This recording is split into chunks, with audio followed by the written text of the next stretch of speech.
Hi, I'm Tad Shelby with 3D Connection, and for the next few moments I'll be showing you the SpaceNavigator with Microsoft Virtual Earth. The SpaceNavigator is a little 3D mouse that allows you to fly through 3D imagery with ease. It has this heavy metal base, it's about a pound, so it doesn't move around your desk, this attractive blue light, and a pressure-sensitive cap that you can push, pull, tilt, and twist to allow you to explore 3D worlds or manipulate 3D objects. And there's an awful lot to explore in Microsoft Virtual Earth. So the first thing you might notice is, hey, we're looking at a browser, and you're looking at Microsoft's live search site available at maps.live.com. And here you can access maps and interact with them in a very sort of 2D mode. I'm moving around this map by just clicking and dragging it. And I'm able to use this elevation slider to zoom in a little closer. And it's pretty adequate for getting around and finding directions and locations of businesses by typing in different locations or search criteria up here, and you get your search results in this left-hand panel as it comes down. But where things really get exciting is when you move into 3D mode. So if you click into 3D mode, the first time you do it, it'll load up Microsoft's Virtual Earth.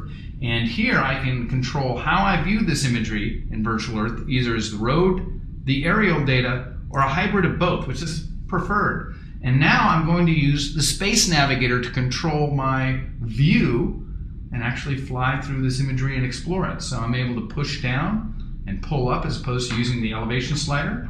If I push down, I'm actually able to tilt it slightly at the same time. And it's as if I'm just flying above the Earth like Superman, coming down into the San Francisco Bay Area.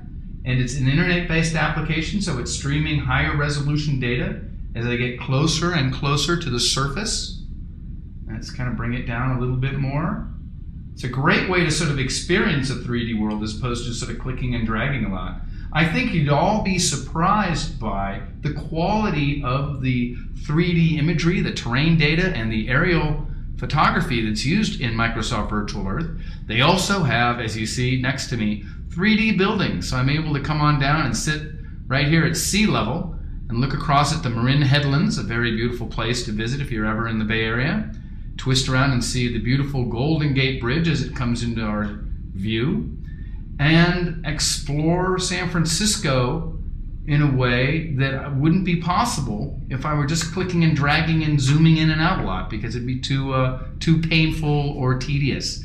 Now there's some fabulous features here in Microsoft Virtual Earth. As you see, the resolution data keeps coming in and out depending on where I am. First one is these great 3D buildings. I mean, they just have lots and lots of 3D buildings and 3D billboards and giving you a really wonderful Virtual Earth experience. One of the other features I'm very excited about here is AT&T Park, where Barry Bonds is hitting home runs. And one of the ones I love, again, getting back, is this concept of traffic. I'm going to click on the traffic button, and in a few moments it's going to stream down traffic data that I'll be able to view with my sort of virtual helicopter here in Microsoft Virtual Earth, so I'm able to fly around. The first thing you're going to notice is, I'm going to actually control our view by giving us a little less obstructions here, is that you'll see these incident reports come up. So if I click on one, it said, hey, gives me the incident report there just on the rollover, past Blythedale Avenue in Tiburon. There's debris on the road.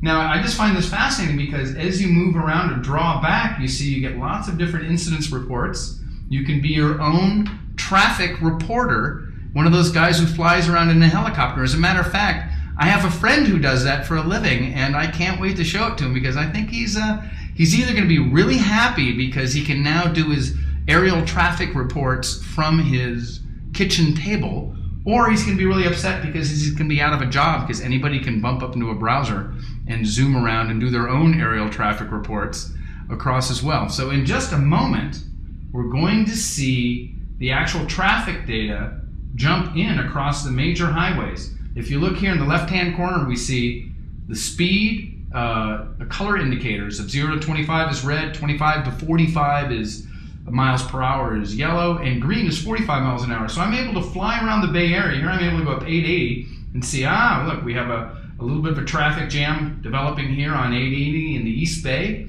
A very big traffic jam happening across what looks like the 580 interchange. And then as I zoom back on over into San Francisco, the bridge is slowing down here. The Bay Bridge and the Golden Gate Bridge are both doing less than 45 miles an hour. Haven't hit full gridlock yet. And you know, if you've ever had the fantasy of being one of those traffic reporter guys in the morning, well, now you can with the SpaceNavigator and Microsoft Virtual Earth. We want to make it clear too that all of 3D Connection's 3D mice work with Virtual Earth, the high-end Space Pilot, the Space Explorer, the SpaceNavigator, and for those folks who need a little 3D mouse on the road, the Space Traveler. Thank you so much for your time. Have a great day.